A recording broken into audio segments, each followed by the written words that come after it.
On des oreilles, on a tout dit. Yes Massive, c'est Spectre KF Baby pour Parole Inutile. On parle pour ne rien dire et en disant rien, on a tout dit. Donc déjà, avant de commencer l'épisode, j'ai beaucoup de trucs à vous dire. Aujourd'hui, on va faire le procès des DJ antillais. Mais avant de commencer, qu'est-ce qu'on va faire? Déjà, je vais vous rappeler que vous pouvez check mon nouveau concept Lyrics and Chill. Le second épisode avec Luana et Dorine est sorti. Là, on parle de la parité financière en couple. Qui doit inviter qui au restaurant, qui doit payer quoi. C'est super intéressant. N'hésitez pas à aller regarder ça. Deuxièmement, je vous invite à aller voter pour Yon, qui est dans un concours pour être invité au festival Afropunk où il y aura des artistes comme Mr. Easy, comme Damian Marley et bien d'autres. Donc c'est un artiste martiniquais, donc ce serait sympa qu'il participe. Je vous laisse le lien pour aller voter dans les commentaires, donc n'hésitez pas. Et vous m'avez aussi beaucoup demandé mon opinion sur le dernier son de Young Chang. Franchement, je trouvais qu'il était super lourd. Visiblement, il l'a enregistré en prison ou je sais pas, il a dû le faire par téléphone ou je sais pas comment ça s'est passé. Mais j'ai trouvé le son vraiment super lourd. Donc big up Young Chang, comme quoi effectivement Baro Paka Mare Karma, comme il dit. On écoute ça. On pas qu'à faire semblant, sans janvier la reine. Tant énergie, on le love, moi j'appelle. Le baiser en sel, chercher force, c'est l'affaire. Tous les jours, on va éviter coup baillou, pas faire tout ça juste pour pas nous briller. Faut pas y aller,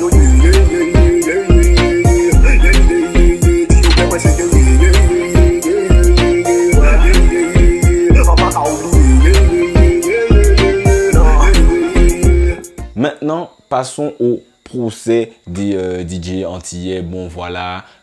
Avant même de commencer, je précise que je vais surtout me concentrer sur les DJ martiniquais, puisque les DJ guadeloupéens, je m'y connais beaucoup moins, puisque je suis en Martinique. Et surtout, il faut aussi préciser que nos DJ aux Antilles font partie des meilleurs DJ du monde. On le dit très souvent, mais il faut vraiment s'arrêter dessus parce que il y a un côté éclectique dans les sélections de nos DJ martiniquais qu'on n'a pas ailleurs. Tu vas passer de dancehall à hip-hop, à zouk, à soca, à électro, à machin. C'est pas les DJ, c'est pas partout dans le monde qu'il y a des DJ qui font ça. Donc, ok, là, on va peut-être un peu les critiquer, mais il faut pas oublier qu'ils font partie des meilleurs DJ du monde. Même les DJ que vous considérez faibles, niveau transition, niveau sélection, ce sont des très bons DJ. Donc, respectez-les. Mais on va commencer. Alors, je vous ai demandé sur Snap qu'est-ce que vous pourriez reprocher aux DJ antillais. Et j'avoue que vous vous êtes lâchés. Donc, du coup, on commence par une plainte qui est les mix trop rapides. C'est-à-dire qu'on ne laisse pas les sons assez longtemps. Alors, je ne sais pas trop si c'est vrai. C'est vrai dans le sens où effectivement il y a plein de sons, donc on connaît même pas le deuxième couplet vu qu'on les entend que dans les mix. Donc forcément ça veut dire que les DJ ne laissent pas les sons trop longtemps. Mais je pense que c'est peut-être parce que je suis habitué, mais ça me dérange pas forcément de pas connaître le deuxième couplet de Chin Chin Chin de Saturn ou le deuxième couplet d'un son de Dantology. Je sais pas. C'est vrai qu'ailleurs les sons restent beaucoup plus longtemps en soirée. Je sais pas si ça vous dérange, n'hésitez pas à me dire, mais en tout cas c'est une plainte que j'ai reçue. Ensuite, j'ai eu la plainte, alors ça c'est très drôle, des DJ qui parlent trop pendant qu'ils mixent. Donc, je pense que ça dépend de la fréquence et ça dépend de ce que le DJ dit. Parler dans la culture urbaine, le DJ qui parle pendant qu'il mixe, ça fait partie du truc. Il suffit de voir les DJ jamaïcains qui crient quasiment pendant les mix. Même les DJ américains utilisent ça un peu pour mettre la pression, pour amener une raide transition. Pourquoi pas, tu sais, on accélère, machin, et ensuite tu passes au son suivant. Pourquoi pas, mais il ne faut pas que ce soit abusé. Par exemple, j'ai reçu quelqu'un qui dit que les DJ parlent pendant la session Zouk. Ça, tu ne peux pas parler pendant la session Zouk. C'est un peu pour annoncer, tu dis ok, chacun sa chacune, machin. Mais parler pendant ta transition Zouk, j'avoue que c'est un peu bizarre. Je ne savais pas que les DJ faisaient ça. Les DJ qui font ça, arrêtez tout de suite. On ne va pas citer de nom, mais on m'a cité des noms, donc arrêtez ça tout de suite. Pour la forme, c'était à peu près tout. Ce que j'ai reçu en général, nos DJ, comme je vous dis, nos DJ sont forts, que ce soit les anciens DJ, DJ Jill, DJ Foxty, même encore plus à l'ancien DJ Jeff, DJ Alan, etc. Les nouveaux DJ comme D-Dream, Wine, Sound, Stanky, etc. J'ai reçu aucune, enfin j'ai peut-être eu des gens qui disent ouais ils sont faibles machin, mais c'est faux, ça c'est totalement faux. Nos DJ sont super forts. Par contre, au niveau du contenu, le peuple s'est un peu lâché. Donc on m'a parlé de quoi? On m'a parlé de la disparition de l'éducation musicale. Donc c'est un grand mot pour dire que les DJ de plus en plus passent ce qui joue déjà à la radio. Il n'y a plus le côté voilà, je te passe de la bonne musique. Donc non seulement tu peux te chatter à ton corps, mais en plus tu parfais ton éducation musicale sans les soirées, à ma génération et la génération un peu avant moi, on n'aurait pas connu les Sizzla, Capleton, Vybz Kartel, à l'ancienne Busy Signal. Par exemple, Busy Signal, on l'a découvert avec le son Step Out. Si c'est pas les DJ qui avaient joué Step Out, Iname, Glock, Off, Testing 1, 3, Mina, Testo, What About 2, What About You, on n'aurait pas connu ce son-là sans les DJ. Et maintenant, je pense que c'est assez rare de découvrir un son comme ça à cause des DJ. On m'a également parlé de la notion d'uniformisation des playlists. C'est-à-dire que vos playlists et vos transitions sont de plus en plus identiques. Moi, j'avoue que je ne vais pas beaucoup en soirée, mais parfois, je peux littéralement être dans une soirée et faire 3, 2, 1, boum, il va passer ce mix-là, il va passer ce son-là, il va faire ça, etc. Et j'avoue que je ne sais pas si c'est bien ou pas, peut-être que c'est quelque chose que les gens aiment, ne pas être trop perdu dans une soirée, ne pas être trop surpris, peut-être que c'est quelque chose que les gens aiment. Mais c'est une plainte que j'ai reçue. Par exemple, quand un DJ joue Burial Spot, fait pousser with love chat, fait pousser with love chat, fait pousser with love, et boum, il met soit le 911, soit un autre son avec une grosse basse, soit l'enchaînement BMF de Rick Ross, Yankee Business de Blade. Depuis 2011, je pense que c'est bon, on a compris, tu vois. Donc, je pense que ça, c'est une mini critique qu'on peut faire aussi, parce qu'à ce moment-là, si je peux appeler ce DJ-là, je peux appeler ce DJ-là, et il n'y a plus aucune différence. Le pire, c'est que vous êtes 60 DJ dans les soirées et les 60 DJ ont la même playlist avec souvent les mêmes transitions, donc ça perd un peu de son sens. Donc je comprends un peu cette plainte là, effectivement. Donc il y en a un qui m'a dit trop de dubplates, donc moi ça me gêne pas non plus. Effectivement, les dubplates, ça fait partie de la culture aussi. Par contre, les dubplates qui dénaturent énormément le son et qui sont mal utilisés par le DJ, ça effectivement ça gêne. Faut bien faire en sorte que l'artiste enregistre sa dubplate de façon assez proche du son, sinon c'est pas vraiment une dubplate. Là tu es dans une ambiance de système avec un son quasiment différent, c'est totalement autre chose. Moi je me souviens, j'étais à la Bacchanal, c'est l'année où Bendo est sorti, je me souviens pas c'était quelle année exactement, ça va faire 2 ans, et le DJ avait une dubplate de Bendo. Non seulement je trouve qu'une dubplate de Bendo ça dénature un peu trop le son, parce que c'est un son qui est assez spécial et que les gens aiment beaucoup chanter par cœur en soirée, donc que ça dénature un peu. Mais en plus, il l'a joué au mauvais moment dans la soirée, donc c'était, je sais plus c'était quel DJ, mais c'était vraiment pas bon. Donc voilà, les dubplates, il faut juste savoir bien les gérer, mais je n'irai pas jusqu'à dire que c'est une plainte. Même si effectivement, parfois, il y a des DJ qui font une overdose de dubplates, t'as l'impression que chaque son est une longue dubplate, vous n'êtes pas obligé. Ça critique aussi un peu la session rap dans les snaps que j'ai reçus. C'est vrai que les All I Do Is Win, BMF de Rick Ross, Black and Yellow, etc. Ce sont des nouveaux classiques, entre guillemets, mais il y a des sons qui sont sortis entre-temps. C'est-à-dire que si vous passez ça, il ne faut pas passer que ça.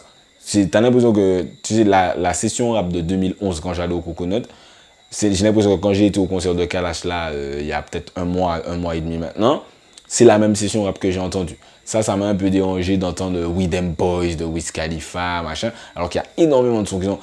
Et les sons qui sont sortis entre-temps, ils sont passés pendant un petit moment, mais t'as l'impression que tu les entends plus, genre les Niska, le Bendona Bendo, toute cette période-là, Gradure, Migos, etc. T'as l'impression que ça n'a pas du tout existé. Et surtout, les sons récents de rap, tu les entends pas du tout. Alors après, moi, je suis très rap, donc je vais pas non plus vous demander de passer une session pour moi, mais il y a des sons que les gens connaissent, que vous pouvez passer, que vous ne passez pas. Un Bruxelles Vie de Damso, ça tue personne de le passer en soirée. J'avoue que moi, après, je vais pas énormément en soirée, mais j'avoue que si on me l'a dit, ça veut dire qu'il y a un problème peut-être un peu dans les sessions de rap. Faut juste trouver un équilibre par rapport à ça.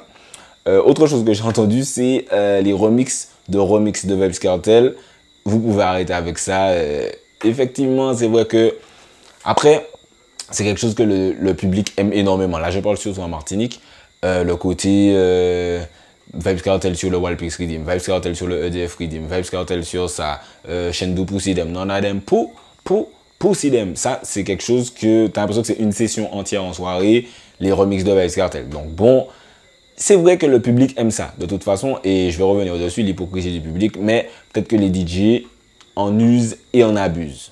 Donc là, on va arriver à la partie un peu où on reproche aux DJ de ne pas jouer de brand new, particulièrement du local. Donc c'est quelque chose que moi-même, je dis depuis presque 10 ans maintenant. On m'a même un peu boycotté pour ça, en mode ouais, lui, il disrespecte les DJ. Donc c'est en mode tu nous disrespectes, mais on va pas jouer tes sons. Problème, c'est que je m'en fous. Et même, il y a un son qui s'appelait Ghetto Jet Set où je disais... Zot pas qu'à passer local, qu'on s'y créole, c'est pas ta zot. Gars, ça, les DJ à Vibes Cartel, c'est pas ta zot. Je disais ça dans Keto Jet Set. Et c'est quelque chose que tu remarques jusqu'à maintenant. Tu vois, ils ont trouvé, il y a toutes les techniques pour ne pas passer les artistes locaux nouveaux, pas les big artistes. Tu vois, ils vont passer du Kalash, ils vont passer du Gianna, ils vont passer du X-Men, etc. Mais les artistes émergents, tu as l'impression qu'il y a un... Voilà, ça ne passe pas, alors que ces artistes, à un moment, étaient émergents. Kalash, à un moment, il était émergent. Si le DJ n'est pas passé Babylon Execute, est-ce que Kalash serait là? On ne sait même pas. Tu vois, et maintenant, tout le monde a fini par s'en rendre compte parce que c'est devenu super gros, que non seulement avant, il passait que du Vibes Cartel à la place de local, du jamaïcain en tout cas. À un moment, ils ont commencé à passer beaucoup d'électro. Ils ont commencé à passer beaucoup de remix, les Watating, etc. etc. Les remix me viennent pas en tête, mais vous voyez les remix d'acapella jamaïcain comme sur d'autres rythmes. Et maintenant, il y a les sons délire qui prennent la place des artistes locaux. Et là, je pense que c'est vraiment maintenant qu'on commence à se dire, ah ouais, là, sonnette d'alarme, les gars passent vraiment tout et n'importe quoi avant de passer les artistes locaux. Et c'est vrai que tu te retrouves dans une situation en tant qu'artiste martiniquais où tu sais même pas s'il y a beaucoup d'artistes qui ont arrêté de faire du dancehall. Pourquoi? Parce qu'ils se disent, je fais le son, mais je sais que le DJ ne va pas passer le son. Et ça arrive avec énormément de sons à nous. Tu vois, on fait des sons, tu sais qu'il y a un potentiel pour passer. Peut-être pas pour de passer dans la grosse session qui écrase, machin, brand new. Mais passer le son, les DJ ne passent pas les sons à aucun moment. Et pour prendre la défense des DJ aussi, parce que les DJ, il ne faut pas ça parce que, ah ouais, nous pas passer les autres, les messieurs à qui ça peut aller là. J'ai beaucoup de DJ avec qui je discute assez régulièrement et ils te disent que je peux pas prendre le risque de passer ça et de ne pas écraser ou d'avoir un moment de battement, un moment de vide dans ma session où le massif me regarde en mode c'est quoi ce son là? Parce que sinon on va pas me rappeler pour mixer, l'organisateur va me regarder en mode ah ouais, Missy n'a pas écrasé, tout le monde va venir me dire et quand est-ce que tu passes Ching Cheng Chong, et quand est-ce que tu passes Loka Loka, et quand est-ce que tu passes Watating, etc. Et le DJ à un moment il doit se dire bon, les gens vont dire que j'étais fuck up, je suis obligé de passer ce que le public veut. Donc le DJ il est un peu prisonnier du public. Pareil pour les brand new rap, les brand new, etc. Tout le monde dit, par exemple sur Twitter ou sur Facebook ou nanana, ah ouais les DJ vous avez que les mêmes playlists, vous faites pas, vous innovez pas, etc. Et quand les DJ essaient d'innover, tout le monde les regarde comme ça. Et j'ai énormément de DJ qui me donnent des anecdotes de, par exemple un DJ qui me dit au moment où Makadayaman a sorti Die Die, il voulait essayer de, c'était une brand new, il a joué Die Die, tout le monde l'a regardé en mode comme monsieur, qui sont fait là, c'est qui ça fucking son tard, et que 6 mois après ça a pris, il a repassé le son. Et ça a écrasé le mec, effectivement, il a pris le risque de le passer. Mais ce que j'ai répondu à ce DJ, je sais même plus si je lui ai répondu ça, mais en tout cas, ce que j'aurais répondu à ce DJ, c'est que si tu prends le risque avec Makadayaman, tu devrais prendre le risque avec les sons locaux, ce que les DJ ne font pas. J'ai vu des DJ passer des sessions de soca de 40 minutes, ça prend pas. Parce que la soca, c'est autre chose, il faut en parler. Les DJ abusent sur la soca. On n'est pas à Barbade ou à Trinidad ou je sais pas où. On aime bien la soca. Moi, j'aime bien Don't Tell Me That Though. J'aime bien certains sons de soca. We're Ready for the Road, Epic. J'aime bien les sons de soca qui écrasent de base. Mais les sessions de 45 minutes de soca, là, avec lesquelles vous forcez, si vous pouvez forcer dessus, mais il faut forcer sur les sons locaux des artistes émergents aussi à ce moment-là, puisque frère, je ne vois pas que c'est les DJ barbadiens qui vont faire ça pour nous. Et si on force pour ça, vous pouvez forcer pour ça. Donc ça, c'est un reproche que moi, j'aurais fait aux DJ antillais à ce moment-là. Donc voilà, il y a les DJ antillais et ceux qui font de négatifs selon les snaps que j'ai reçus, selon le public. Mais il ne faut pas oublier que les DJ essaie de s'adapter au public pour écraser un maximum, pour qu'on les rappelle en soirée. Parce que maintenant, vu qu'il y a 6 DJ en soirée, il faut se battre pour avoir sa place. Si tu n'écrases pas, si on voit que les gens ne se back it up pas assez sur ta session, on va appeler le DJ qui passe que des sons chata et que madame à ta place. Il y a pas de secret sur ça. Donc pour moi, franchement, c'est une situation que malheureusement, le public se plaint de cette situation, mais le public maintient cette situation. Mais également, les DJ se plaignent du public parce que c'est le public qui maintient cette situation. Mais je reste persuadé que c'est les DJ, peut-être pas de cette génération, pas les DJ actuels, mais les DJ qui, à la période entre 2009 et peut-être 2014, ont installé cette situation où tu peux plus du tout jouer de brand new, tu peux plus du tout jouer des sons qui soient pas complètement chata, sinon on te regarde dans les yeux, on te dit qu'est-ce que tu fais là. Sincèrement, moi je me souviens de ma grande soeur qui me disait ouais, je reviens de soirée, j'ai entendu tel brand new de Mighty Killa, tel brand new de Pai, tel brand new de tel truc, nanana. Là maintenant, c'est quand la dernière fois que tu as entendu une brand new locale en soirée, et le DJ t'a dit, ok, ça c'est la brand new de tel truc, il a lâché le son, et tu es rentré chez toi et tu t'es dit, ah ouais, j'ai entendu une brand new de nanana. Ça n'arrive plus du tout. Même pas en brand new Kalash, même pas en brand new X-Men, même pas en brand new, tu vois, les big artistes, même pas ça. C'est terrible. Je crois que j'ai des brand new de certains artistes avant même les DJ. Pourquoi? Parce que les DJ ne vont pas jouer le truc. Donc, le côté brand new, je me suis beaucoup attardé dessus parce que je pense que c'est important. Tu sais, le reste, frère, on va baguer top dans la soirée. Comme on me dit souvent, tout le monde est brûlé en soirée. Donc, que tu joues ça ou ça ou ça, bon, à la limite, on s'en fout. Mais le côté, le rôle que les DJ ont à jouer dans la culture est super important. D'ailleurs, je vais vous lire un message de mon soldat Pepsi Actu qui a super bien résumé la situation. Donc, Pepsi m'a carrément fait un roman. Il m'a dit, je comprends quand mes followers marquent que certains DJ sont devenus, ont tous la même clé USB. Ils sont devenus comme le public, fainéants, comme le public. Attention, important. Avant, tu écoutais la radio et découvrais des inédits, des avant-premières, des redeems que personne n'avait entendu. Maintenant, tu envoies un son à certains DJ, ils n'ont même pas l'oreille pour déceler une tuerie. Mais quand les autres DJ commencent à jouer le son, ils reviennent te demander le son. Ce qui veut dire que quand ils ont reçu, ils ont à peine écouté et supprimé. De ce fait, ils ont perdu la main sur le public qui leur dicte à travers le nombre de vues ou une vidéo qui buzz quels sont joués. Ça résume un peu ce que je viens de vous dire. Heureusement, dans les soirées pour les plus de 30 ans, on ne cherche plus à contenter le public, mais à le surprendre. Je ne sais pas, je n'ai pas plus de 30 ans. Mais big up aux DJ qui essaient de faire le taf et aux artistes qui persévèrent malgré le boycott. Je vous parlais du boycott juste avant, donc Mampaka Mantibazot. Et ensuite, il a tenu à rajouter que le DJ est devenu légal des radios. Avant, si l'artiste voulait percer et que les radios ne le programmaient pas tout de suite, il avait encore les DJ pour que son titre joue en soirée. Il avait encore les DJ. Les DJ ont pris conscience de ça. Ils ont pris conscience qu'ils n'étaient plus sur le même plan, mais bien au-dessus, tellement que les artistes doivent faire des dubplates gratos de peur de se faire boycotter. On revient au boycott et ça, c'est triste.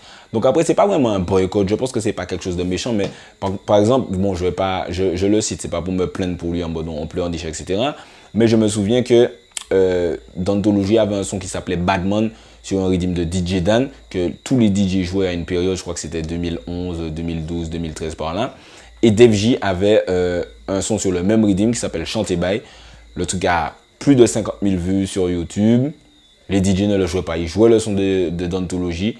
Il n'y avait aucun autre son sur le rythme, ils jouaient pas le son de Def J. Et ça m'est arrivé avec des sons à moi, ça arrive à d'autres artistes. Bref. Il aimait les manques à chanter bye, Modern Soul balédis. Il aimait les manques à palédis, à chanter bye. Bouche les gens qui avaient cheese, les mots faits, ils comprennent que ils cheese. Donc à chanter bye, Modern Soul balédis. Il aimait les manques à palédis, à chanter bye. Bouche les gens qui avaient cheese, les mots faits, ils comprennent que ils cheese. Quand je te dis. Donc, je pense qu'à un moment, j'ai fait une vidéo dessus, le contact DJ-artiste s'est rompu, le public n'a plus l'oreille pour reconnaître certains sons, ne sait plus apprécier les brand new, et je ne sais pas comment changer cette tendance. Je pense même que ça va être très très compliqué, mais bon, la vie est un cycle, les soirées vont fonctionner en cycle, peut-être que la tendance changera. N'hésitez pas à me dire si vous êtes d'accord avec ces critiques sur les DJ antillais, si vous avez d'autres critiques à émettre, si pour vous non, il n'y a rien à critiquer, les DJ antillais sont parfaits. N'hésitez pas à me suivre aussi sur Instagram, Snapchat, follow-moi de tous côtés, autres déjà savent. N'hésitez pas surtout à vous abonner à la chaîne YouTube, on va bientôt atteindre, je crois, 7000, je crois. J'ai un peu perdu le compte, mais de toute façon, l'objectif, c'est 10 000, 10K, donc abonnez-vous. Zod Jaconet, big up au DJ antillais, nous bien mes autres quand même. C'était Specta et KF Baby pour Parole Inutile. On parle pour ne rien dire et en disant rien, on a tout dit. On des oreilles, on a tout dit.